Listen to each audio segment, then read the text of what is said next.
परोपकार से बड़ा कोई धर्म नहीं है।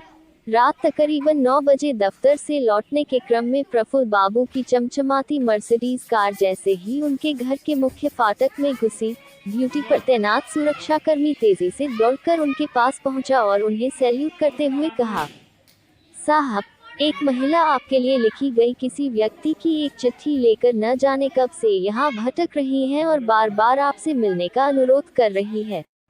मेरे मना करने के बाद भी यहाँ से भाग नहीं रही है। उसके साथ उसका एक बच्चा भी है। प्रफुल्ल जी ने गार्ड की बातों को सुन बेहद अचरज से उस महिला को अपने नजदीक बुलाया और उससे जानना चाहा, आप कहाँ से आए हैं और मुझसे क्यों मिलना चाहती हैं? किसने मुझे ये चिट्ठी लिखी है? कपकपाती हाथों से महिला ने बिना कुछ ज्यादा बोले प्रफुल्ल जी को एक चिट्ठी पकड़ाई और फिर मध्यम आवाज में सिसकते हुए बोली, साहब, मैं अभागन बड़ी भयानक मुसीबत में हूँ, तत्काल आपकी मदद चाहिए। आपके पिताजी ने मुझे ये चिट्ठी देकर आपके पास भेजा है। मेरा इकलौता बेटा बहुत बीमार है। इसे किसी भी तरह किसी सरकारी अस्पताल में भर्ती करवा दीजिए। आपका जीवन भर उपकार रहेगा। गांव में इसके इलाज की समुचित व्यवस्था नहीं होने के कारण मजबूरी में मैं आपके पास आई हूँ। चिट्ठी देते हुए महिला प्रफुल्ल जी के सामने अपना दोनों हाथ जोड़कर खड़ी हो गई। प्रफुल्ल जी ने उस चिट्ठी को ध्यान से पढ़ा और कुछ पल के बाद बेहद गंभीर व शांत हो गए। उसके बाद वे मैली कुचली साड़ी पहनी कभी उस महिला की तरफ अपनी आंखें फेरते तो कभी उस चिट्ठी की तरफ। कुछ देर तक बेहद गहरी चिंता में प्रफुल्ल बाबू गोताखोरी करते रहे। दरअसल उस चिट्ठी के साथ साथ वो महिला अपने गंभीर रूप से बीमार बच्चे को लेकर उनके पास इलाज हेतु मदद के लिए अपने गांव से शहर पहुंची थी। आप कब से मेरा इंतजार कर रही हैं? क्या आपने कुछ खाया है? प्रफुल्ल जी ने महिला से जानना चाहा। इसके उत्तर में महिला कुछ बोल न सकी, बस उनको लगातार एकटक देखती रही। प्रफुल्ल जी ने उसी क्षण अपने सुरक्षाकर्मी को बोल उस महिला और उसके बीमार बच्चे के लिए अपने आउट गेस्ट रूम में रहने का इंतजाम करवाया और फिर वहीं कुछ देर बाद दोनों के लिए भोजन का प्रबंध किया गया। उन दोनों के भोजन करते करते प्रफुल्ल जी फिर अपने मोबाइल फोन से किसी से कुछ बात करते हुए उनके सामने उपस्थित हो गए। महिला ने पुनः उनसे फरियाद करते हुए कहा, साहब, भगवान के लिए मेरी मदद कीजिए और मेरे एकलौते बीमार बच्चे को किसी सरकारी अस्पताल में भर्ती करवा दीजिए, नहीं तो इसका बचना मुश्किल है। महिला बोलते बोलते उनके पैरों पर गिर पड़ी। अरे माताजी, ऐसा मत कीजिए, आप मेरी माँ समान हैं, आप चिंता मत कीजिए, सब ठीक हो जाएगा। प्रफुल्ल बाबू ने उसकी हिम्मत बढ़ाई। इतने में रात के बेहद खामोश सन्नाटे को चीरती हुई हॉर्न बजाती एक दूसरी गाड़ी तेजी से घर के अंदर घुसी और कुछ पल बाद एक डॉक्टर वहां उपस्थित हुए।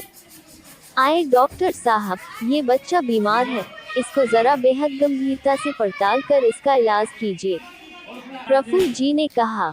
डॉक्टर बाबू ने बिना अपना वक्त गंवाए तकरीबन 20 मिनट तक उस बच्चे का गहन निरीक्षण किया और फिर कुछ जांच करने के साथ साथ कुछ दवाइयों की पर्ची भी वहां खड़े प्रफुल्ल बाबू के हाथों में पकड़ा दी। ये कुछ दवाएं और इंजेक्शन मेडिकल स्टोर से तत्काल मंगा लीजिए, अभी देने हैं और मैं अपने साथ जांच के लिए इस बच्चे का रक्त नमूना लेकर जा रहा हूँ। इनकी रिपोर्ट लेकर कल फिर आऊंगा, डॉक्टर ने प्रफुल्ल बाबू से कहा और फिर वहां से निकल गए। प्रफुल्ल बाबू ने डॉक्टर की पर्ची और कुछ पैसे अपने ड्राइवर को पकड़ाते हुए उसे तुरंत सारी दवाएं लाने का निर्देश दिया और फिर खुद अपने घर के अंदर जाने के लिए वहां से बरामदे की ओर मुड़े। साहब, बस आप मेरे बच्चे को किसी सरकारी अस्पताल में भर्ती करा देते, मैं गरीब कहाँ से दे पाऊंगी इलाज के इतने पैसे, मेरे पास तो रहने खाने के भी पैसे नहीं हैं।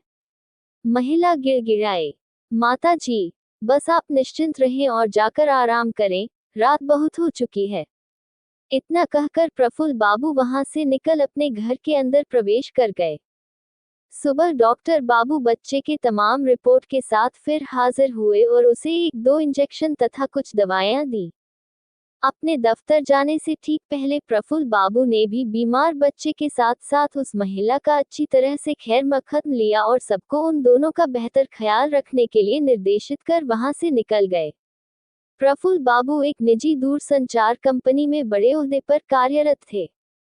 डॉक्टर बाबू अब नियमित रूप से आकर उस बीमार बच्चे की जांच करते और साथ ही बेहतर ढंग से उसका इलाज भी। प्रफुल्ल बाबू भी सुबह शाम जब भी उनको समय मिलता उन दोनों की खोज खबर ले लेते। महिला जब भी उनको देखती रोते हुए उनके सामने हाथ जोड़कर खड़ी हो जाती। हालांकि प्रफुल्ल बाबू उसको बार बार और लगातार ये न करने के लिए कहते रहते। दिन बीतने के साथ साथ बच्चे का नियमित रूप से बेहतर इलाज होता रहा। साथ ही रहने खाने का भी भरपूर ख्याल रखा जाता। तकरीबन 1 महीने के बाद जब बच्चा पूरी तरह से तंदुरुस्त हो गया तो महिला प्रफुल्ल बाबू के सामने जाकर बोली, साहब, मेरा बच्चा बिल्कुल ठीक हो चुका है। हम अब वापस अपने गांव जाना चाहते हैं। आपने जो मेरे लिए किया उसके लिए मैं जीवन भर आपका और आपके पिता कृष्णकांत जी का एहसानमंद रहूंगी। जब वो महिला अपने बच्चे के साथ वहां से विदा होने लगी तो प्रफुल्ल बाबू ने कुछ रुपयों के साथ दोनों को नए कपड़े और 2 जोड़ी नए चप्पल उपहार स्वरूप दी और साथ ही उसे एक चिट्ठी भी देते हुए कहा कि इसे उन्हें ही दे दीजिएगा जिन्होंने आपको यहाँ भेजा था। महिला हाथ जोड़कर कृतज्ञता का भाव प्रकट करते हुए उन्हें लगातार अनगिनत दुआएं देती वहां से बढ़ चली। ठीक दूसरे ही दिन अपने गांव पहुंच कृष्णकांत जी को वह चिट्ठी देते हुए महिला उनसे प्रफुल्ल जी की बहुत तारीफ करने लगी। बाबा, आपका बेटा तो देवता है देवता, कितना ख्याल रखा हमारा। ऐसा बेटा किस्मत वाले को नसीब होता है। ऊपर वाला उन्हें और उनके समूचे परिवार को हमेशा सलामत रखे। कृष्णकांत जी उस चिट्ठी को पढ़कर दंग रह गए। उसमें लिखा था, परम आदरणीय बाबूजी, मैं आपको नहीं जानता और न ही कभी आपसे मिला हूँ लेकिन अब आपका बेटा इस पते पर नहीं रहता। कुछ महीने पहले ही उसने ये मकान बेच दिया है। अब मैं यहाँ रहने लगा हूँ, पर मुझे भी आप अपना बेटा ही समझिए। बचपन से ही मैं अपने पिता से महरूम रहा हूँ, लेकिन मैंने जब आपका पत्र पढ़ा तो मुझे ऐसा लगा जैसे मेरे सगे बाप ने मुझे कुछ करने के लिए आदेश दिया है। आप कृपया इनसे कुछ मत कहिएगा। आपकी वजह से मुझे इस माता के द्वारा जितना आशीर्वाद और दुआएं मिली हैं, उस उपकार के लिए मैं आपका ताउम्र ऋणी रहूंगा। आपका अपना प्रफुल्ल शर्मा। कुछ बेहद खामोश लम्हों के बाद कृष्णकांत जी का सिर कुछ सोचकर खुद ब खुद उस अनजान पवित्र आत्मा के सम्मान में झुक गया और उनकी आंखें नम हो गई। परहित सरिस धर्म नहीं भाई, पर पीड़ा सम नहीं अधमाई, परोपकार से बड़ा कोई धर्म नहीं है।